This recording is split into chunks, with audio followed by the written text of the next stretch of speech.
Hello, everyone. It is September 27th, 2025. My birthday was 2 days ago. I'm now 16. Um, Obviously, we're not making a video because of severe weather. There's not even a marginal risk of severe weather today, which means the only other thing we can make a video on is Tropical Depression 9. I also want to talk about Humberto a little bit. Now, I'm not going to go too much into it, but it is important because it's probably going to be Category 5. So, let's start off with a few things real quick. Satellite. That is Tropical Depression 9 right there.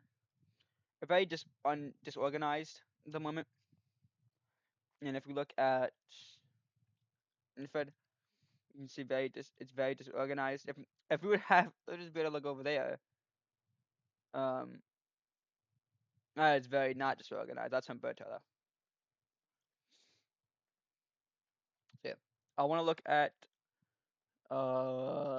we have tropical storm watches in effect, and that's the reason why I'm live making a video. So we do have to concern ourselves about this, along with worry about this stuff. So let's discuss Humberto real quick. Humberto, this is the cone for Humberto. Um, by 8 a.m. Thursday, it should be out of everyone's issue, and it should miss most of the United States, if not all of it. That's why we don't speak of Humberto much. But what I do want to talk about more is Tropical Depression 9. There are tropical storm watches in effect for the east coast of Florida. And if this track is right here, it's going to be really annoying and jump a lot of rain on South Carolina, Georgia, North Carolina, that region. This is what we're looking at here for wind totals here. Places in South Carolina, North Carolina, Georgia, that region could experience tropical storm force winds. They have a relatively good chance. Hurricane force winds, that shouldn't be an issue though. But the arrival time in Florida right now is the main area we're worried about. We're Sunday from 8 p.m. This is Monday at 8 a.m. Most likely arrival times though is anywhere from Monday at 8 a.m. to Monday at 8 p.m. Storm surge issues, they don't have any. It's kind of surprising me. But potential indentation, nothing there. Day one totals, it's not really going to be an issue till like the next few days. So really by tomorrow, we could see some areas over here getting up to almost near 2 inches. But as it gets out, it's going to become more of that issue. Day two is what the main thing we're worried about here, and it's only a marginal risk of flooding, which is good. When it comes to threats and impacts, again, that's such a big thing we look at too. Again, mainly it's the Florida area. On the coast over here, we have potential for winds up to 39 to 57 mile per hour. Damage to porches, awnings, carpets, sheds, and unanchored mobile homes. Unsecured lightweight objects blown around. Many large tree limbs broken off. A few trees snapped, uprooted, but with greater numbers in places where trees are shallow rooted. Some fences and roadway signs blown over. A few roads impassable from debris, particularly within urban or heavily wooded places. Hazardous driving conditions and bridges and elevated roadways. Scattered power and communication outages. It's always happening with this stuff.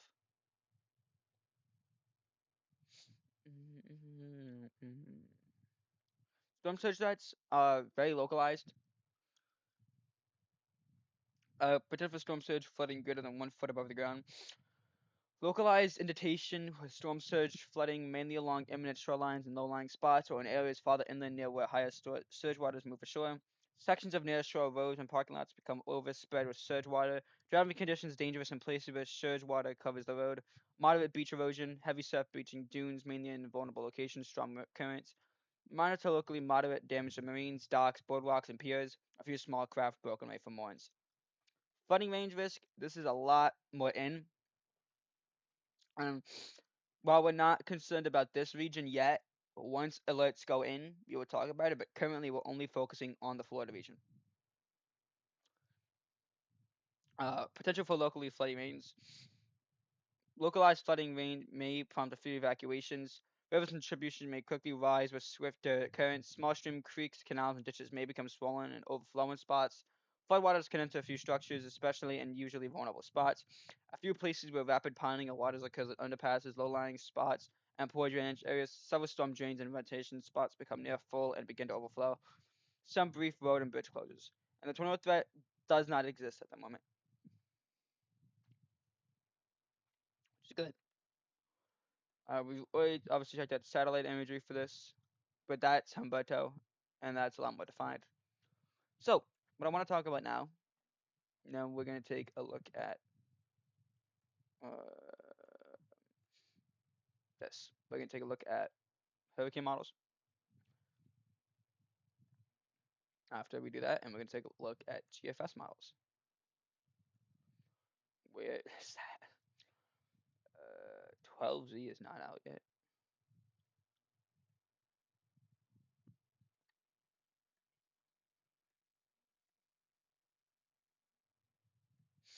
How far does it reach to?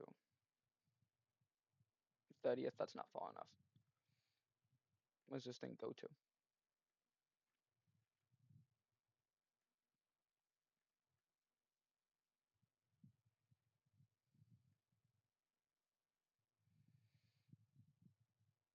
That's not far enough. Look at the previous model run for it. We'll go from there. Sorry about that. Let's discuss the tropical storm watches that we in effect, as the warnings are not an issue, as they're not inland, um, but they do exist for boater stuff. So if you are on a boat, make sure you know about these. But these are tropical storm watches. North winds from 25 to 35 knots with gusts up to 45 knots, and sea birdings up birdings to 10 to 15 feet. Atlantic coastal waters from 6 nautical miles offshore from Flagler Beach to Jupiter Inlet. If you're in a tropical storm watch, make sure you know what's happening. I'm not going to read every single specific thing. This is from Sunday afternoon through Monday night. Tropical storm force winds and hazardous seas could capsize or damage vessels and reduce visibility. Tropical Depression 9 is forecasted to strengthen this weekend while moving northernward through the Bahamas. Tropical storm force winds will be possible through east central Florida Atlantic waters Sunday afternoon through Monday night as the system strengthens to a tropical storm. Small craft operators should take precautions to secure vessels and remain in port Sunday afternoon through Monday night. Um, yeah, I've already read all this.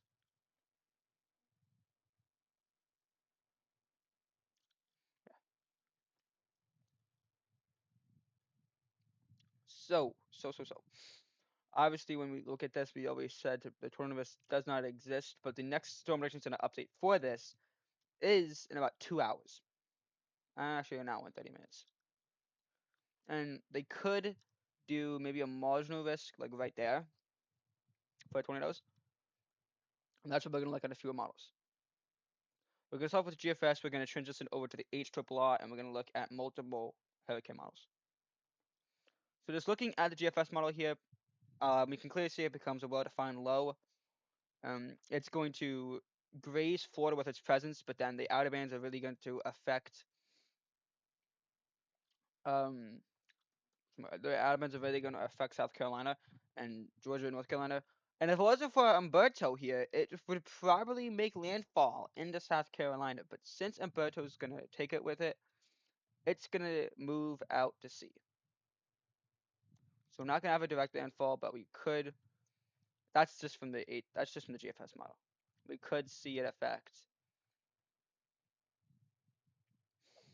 other areas. Looking at the EO model,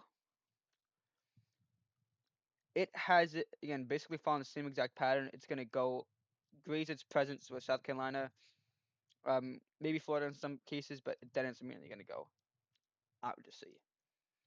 Looking for wind now. That's a big issue.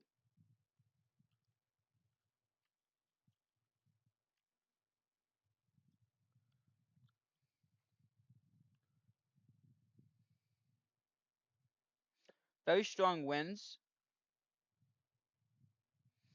but they generally do not affect that region. I don't like how it doesn't have strong winds going on to things. That's a bit annoying. That's also because it's MSLP.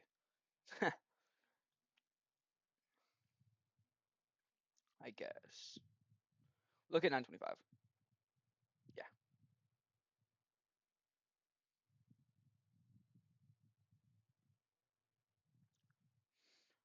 So we can clearly see very strong winds, and they could affect some places in Florida here. They could go pretty hot up at the 44 knots, maybe 50 knots in some cases.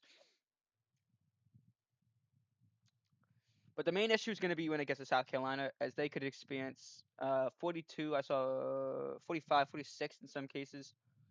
And places even up into North Carolina, North South Carolina, that area, could up to 50 knots. Some cases could see up to high maybe 51, 52 knots. But then it's going to follow and go out to sea. What does the ECMWF say? Might be wondering. That's just a UL model. Says something pretty similar.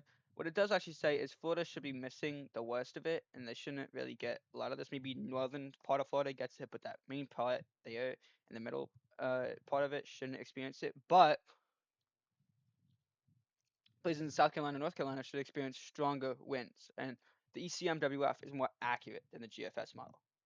So, yeah. What I want to talk about next here is the HRRR model, because this is actually a very accurate model when storms do start approaching. Very accurate. And since it's a hurricane threat, I do trust it. It's not going to get too far out, but it's going to handle Florida. So I do want to dumb us down to Florida.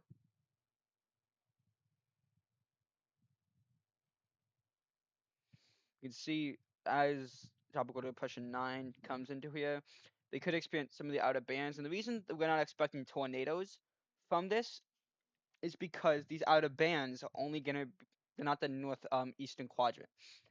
If it was the northeastern quadrant, then yeah, we could be seeing a few tornadoes in these regions. But since it's not, then probably not. No. Let's move over to. I guess we can look at Cape. I don't want to look at everything.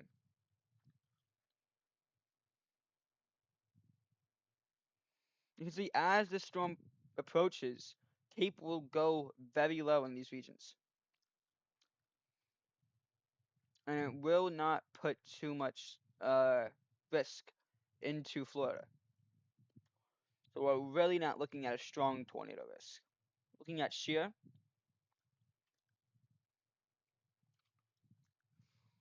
you can see where the strongest of it will be. It's all up in that region, tiny pockets. And yes, it will push some stronger shear onto the coast of Florida. So if the Cape can increase a little bit, and hey, you never know, maybe we could start to see some spin ups. That's a huge if though. Storm related velocity,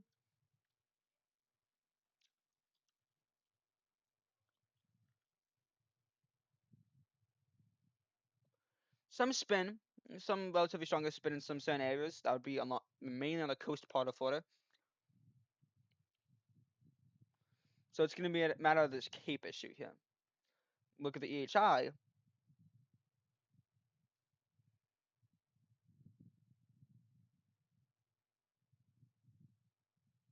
It doesn't go high because the Cape's too low. And that's why the STP is going to be too low. Yeah. So we're not looking at much of a tornado risk here. I'm not looking at every single I'm not looking at every single cam. I just want to look at HRRR. So let's move on to the HWRF. I'm so sorry, and other hurricane models.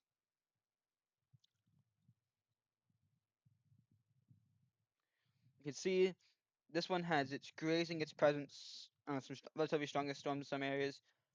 Could be getting this until it doesn't really want to hit South Carolina. It's going to go out to sea and follow Humberto. So no, we're not anticipating landfall.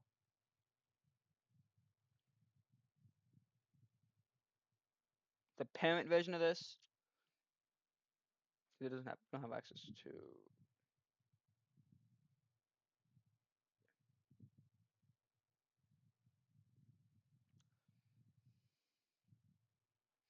Again, grazing it, really just grazing. It doesn't do much, and so if this were to make landfall, we would see higher tornado risks and all that. But since it's not making landfall,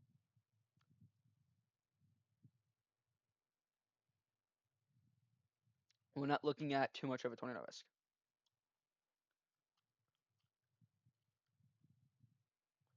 This one has, again, we can't see much because it's not as big as a box, but this one doesn't really have it hitting Florida too much. But HMON does have landfall. It also has it just sticking there for multiple days, and that is not good if it does that. It just has it staying there for days on end. Can we? We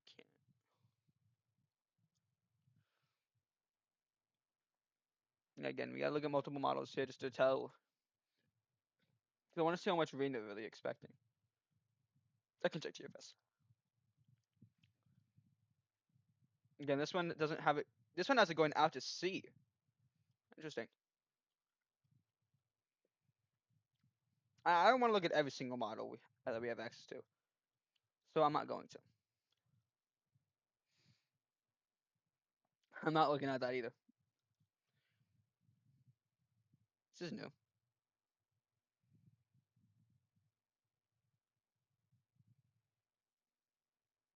Damn. Hold on. Holy shit. Clear tropical environment. I know they had soundings. That's interesting. Sorry about that. I was just I didn't even mean to click that. That's new. I've never looked at soundings from a hurricane model before. But that's everything basically that we've looked at.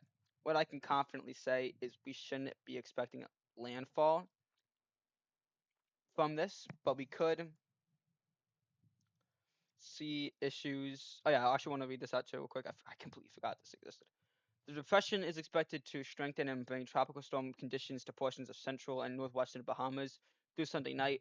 Tropical storm conditions are also possible along portions of East Coast and Central Florida beginning Monday, where a tropical storm watch has been issued.